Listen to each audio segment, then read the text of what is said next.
Hello, everyone. My name is Stanley St. Rose, and today we're going to be talking about The Adventures of Huckleberry Finn, written by Mark Twain. Now, before I go into the summary and analysis of this novel, please remember to leave a like, subscribe, and/or comment so that the channel can reach more people. Now, this novel focuses on Huckleberry Finn and Jem, the runaway slave. In the beginning of the novel, we're introduced to Huck, and he's this individual that's not really about civilized life. He's an adopted child by the widow Douglas and Miss Watson. And pretty much at the beginning of the novel, the widow Douglas and Miss Watson, they're trying to teach him how to survive. They're trying to teach him how to be civilized. They're trying to teach him how to read, just how to be a proper growing up kid, basically.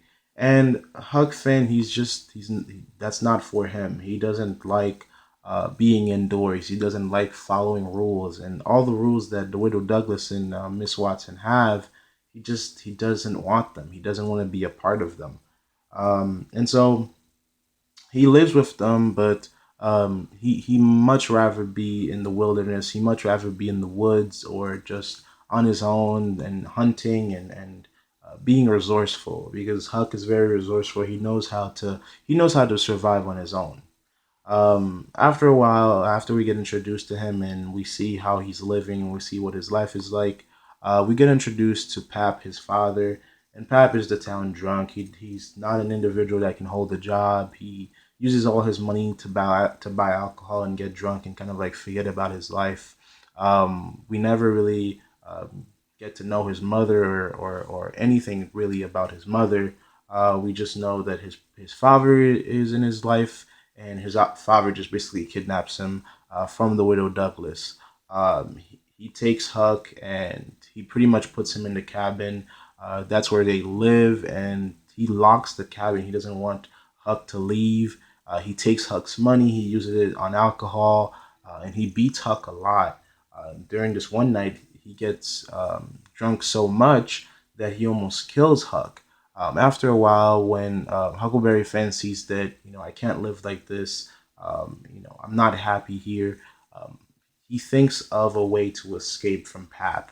And what he does is he takes this pig, he kills the pig, he spreads the pig's blood around, and he makes it look like a murder scene.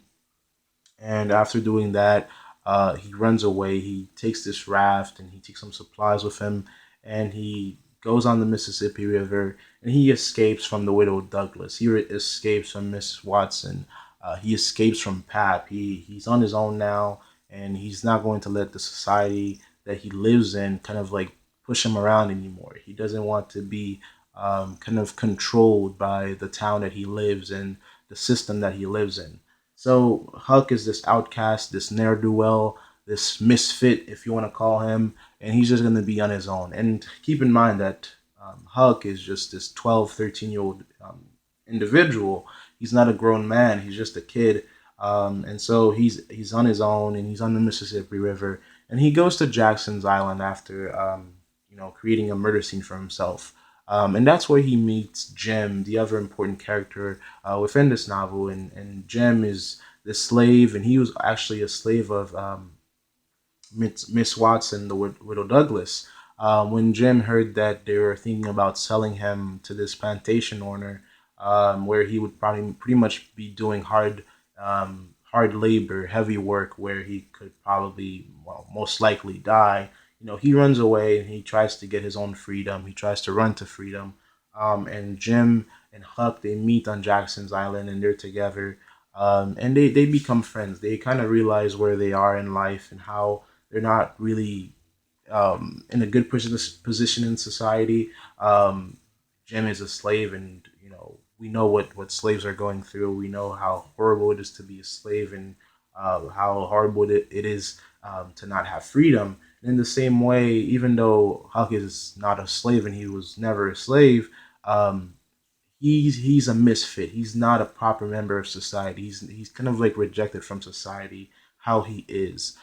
He's just not a proper member of society, and so he's an outcast in his own way. And Jim and Huck, they become friends, and they're on the Mississippi River together. After a while, Huck goes into town and he tries to get some information. He dresses up like a girl. He tries to get some information about what's going on. If are they still looking for him and Jim? And there is some news or going around saying that it could have been Jim, the runaway slave that killed Huck, or it could have been Pap, his own father, that killed him. So people are looking around. People are trying to figure out what happened. But Huck and Jim, they're just on the Mississippi River on the raft, and they're surviving. They're on their own and they're surviving. After a while, this huge flood happens, and Jim and Huck, they find this house drifting along the river, and they go into the house. They find a dead body in the house, and Jim doesn't let Huck see the body, and later it is revealed that the body was Pap, and Pap is dead. So they take what they can from this house. After taking all that they could carry and all that they see that could benefit them, they go back on the raft and they keep going along. Now, on the river, after this point, this is where the adventures begin. The adventures of Huckleberry Finn, it's actually very interesting. It's kind of like you have this kid and this runaway slave. They're on the river, and they stop at different places on the river, at different states and different towns, and every stop kind of like has a mini story or a mini adventure. And Huck kind of like gets thrown into these mini stories and mini adventures, and that's where you kind of get the adventures of Huckleberry Finn. One of the notable places that we see Huck go into is where he stumbles upon the Grangerfords. Jim and Huck, they kind of get separated on the river, and Huck goes into town basically, and he befriends this individual by the name of Buck, and they're about the same age, and Buck introduces Huck to his family and his life, and we quickly learn that the Grangerfords are in this rivalry with another family by the name of the Shepherdsons, and this is the rivalry that's been going on for years and decades, and the Grangerfords and the Shepherdsons are just killing each other left and right. Um, and it's just bloodshed. Young people, old people, they're just killing each other left and right. And this story really ends with Sophia Grangerford eloping with a member of the Shepherdsons, and I guess that kind of gives them peace, and they kind of close that chapter in their lives in some way. But a lot of people die within both families. That story, when I was reading it, it really reminded me of Romeo and Juliet, and that whole family rivalry that was going on. And if you know that story, pretty much the Grangerford and Shepherdsons, it's pretty much kind of like a repeat of that. The only difference is, I guess, the main characters, the lovers, don't die. Um, so after this, Huck kind of like escapes from that. He leaves and he goes back to the river. He finds a gem. They find the raft and they keep going on their journey. And later in the novel, they meet the Duke and the King. These are individuals that are con men. They go from town to town, state to state, and they're just scamming people out of their money. They're just putting on these shows and plays and telling people they're going to get this and that. But it's all a lie. It's all a way to just get people to pay for something, but you don't get anything, or to pay for a show and then you just find a man, on the stage naked. It was very weird. The Duke and the King, they just kind of like they put on these elaborate schemes to just make money. And when Huck and Jim kind of get introduced to them, Huck and Jim are not comfortable with them. They try to like get away from them, but it's hard because these individuals, they know how to think, they know how to get away with certain things. They've been avoiding a lot of authorities everywhere they go. They have this like the snake oil, the slippery slope oil. They can slide out of anything, and they go into this town within the novel. They go into this town where this guy by the name of Peter Wilkes is dead, and they say that they are his brothers. They say that they are a part of the family, and they say that they're entitled to his will and to his finances and to everything that he left behind. and it's a complete lie. But they get people to buy into it. They get the family, the man's nieces, to buy into it. Um, and they start selling his stuff. They start liquidating his funds. They start taking his stuff and putting money into their pockets. And Huck, they took Huck with them, and they made a fake story for Huck too. They don't go with Jim. They just Jim, for the most part, he spends the whole novel kind of like waiting by the river while Huckleberry Finn goes on these adventures. Because again, Jim is a runaway slave. He has to stay hidden. Uh, and for him, he's just trying to think about how he can keep going down the river so he can get to a free state and get freedom.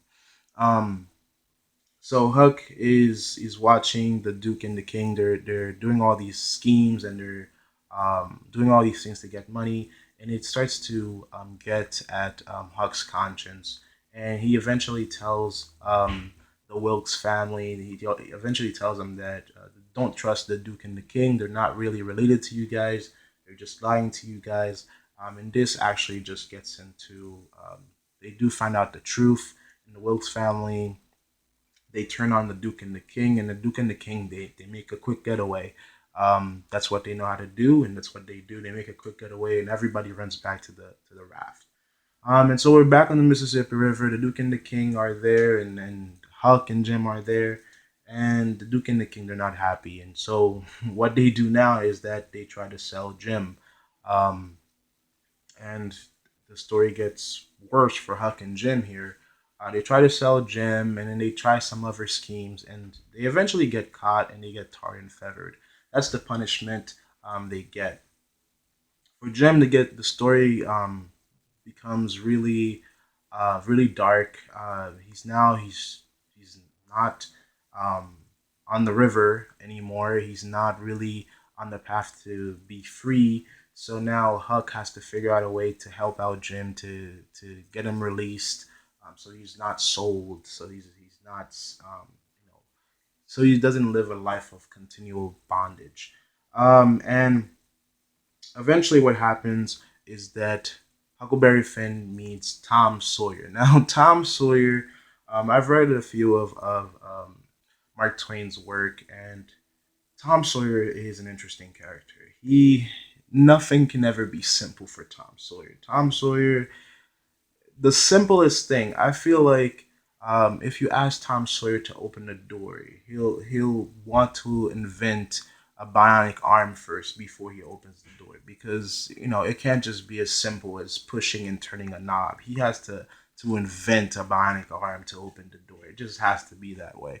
So Tom Sawyer, he comes into the picture, and Huck tells him what's going on, and Tom Sawyer comes out with this elaborate scheme, um, and they're trying to get Jim to be free, and they actually meet up with Tom Sawyer's family. Um, yeah, Tom Sawyer's aunt is they pretty much have Jim, and Jim is not at this point. He's not really like in a jail or something that's extreme. He's pretty much locked up in a cabin. He's been sold. He's pretty much locked up in a cabin, and Tom Sawyer says instead of just opening the door and letting Jim out, we gotta like come up with this elaborate scheme for him to escape.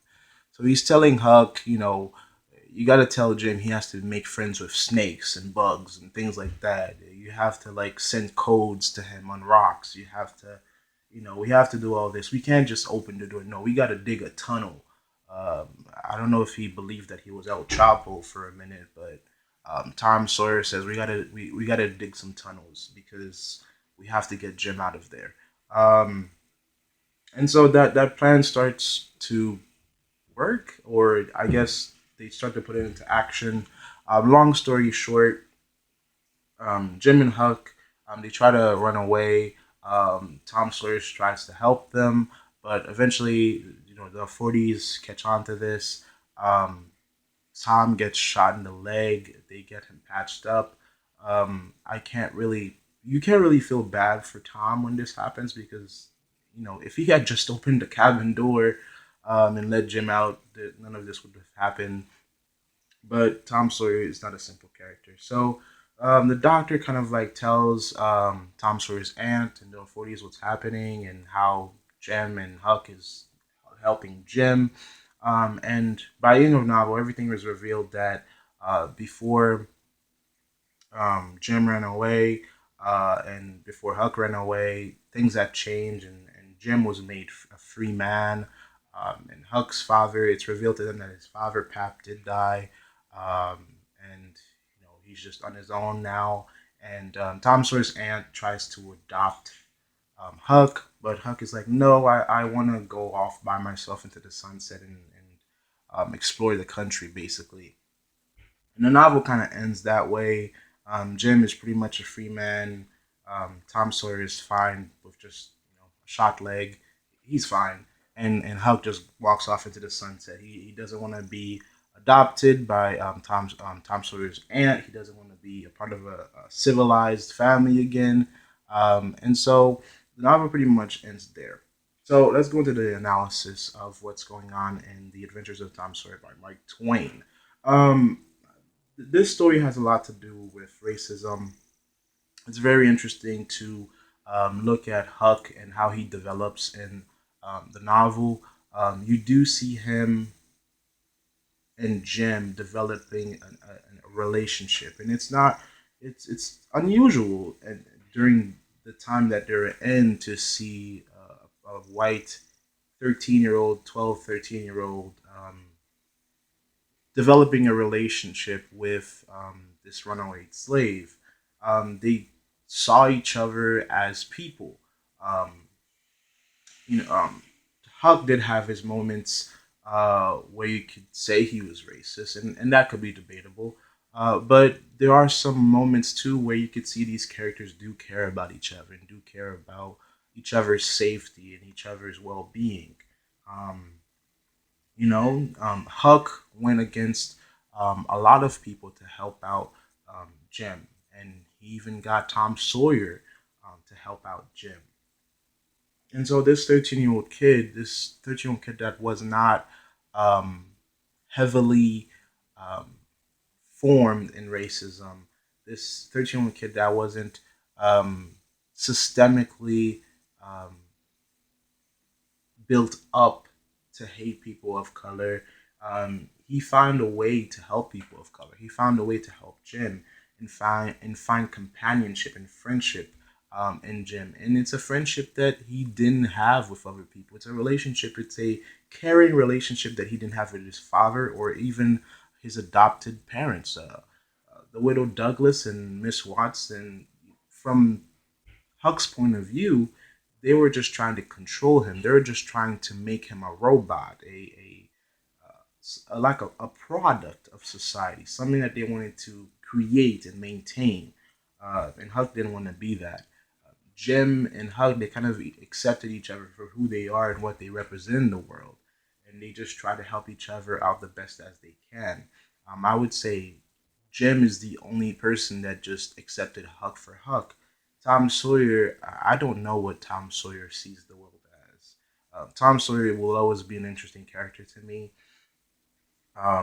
Nothing's ever assembled to him, so he might see Huck in many different ways. But from my perspective, I think that Jim always saw Huck for who he was as an individual.